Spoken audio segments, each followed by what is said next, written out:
L'enfant et le dauphin numéro 2. Comme le chemin de l'école était long, un soir d'avril, alors qu'il marchait au bord de l'eau, Alexandre entendit de petits cris stridents. C'était un dauphin. Pour lui, fils de pêcheur, cela n'avait rien d'extraordinaire. Mais le garçon était content de parler à quelqu'un. « Tu veux du pain ?» demanda-t-il au magnifique animal. « Alors profites-en. Il ne m'en reste presque jamais le soir. » Mais le dauphin était sans doute trop craintif. Il continua sa course sans se diriger vers l'enfant. « Tant pis, » pensa Alexandre en haussant les épaules. « Il n'a sûrement pas faim. » Et sans plus tarder, il poursuivit sa route. Le lendemain soir, alors que le garçon quittait l'école, de gros nuages noirs obscurcissaient le ciel. Le vent hurlait, soulevant rageusement le sable. Une violente tempête se préparait.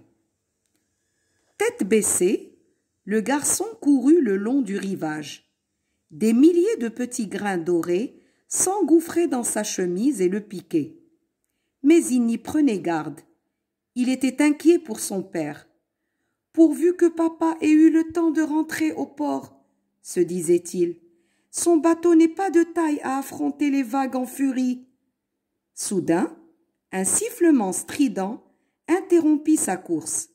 Le cœur battant, Alexandre s'immobilisa, scrutant la plage.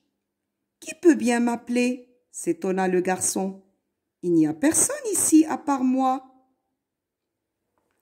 Je vous explique les mots difficiles.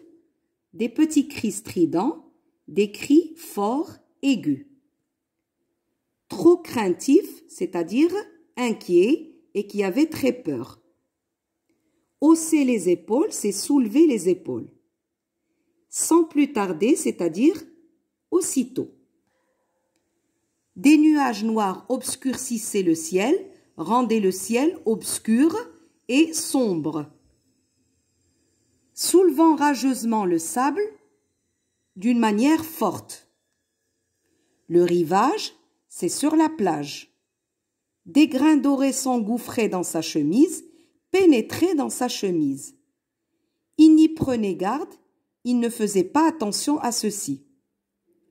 Un sifflement strident, un sifflement aigu et fort. Scrutant la plage, observant la plage.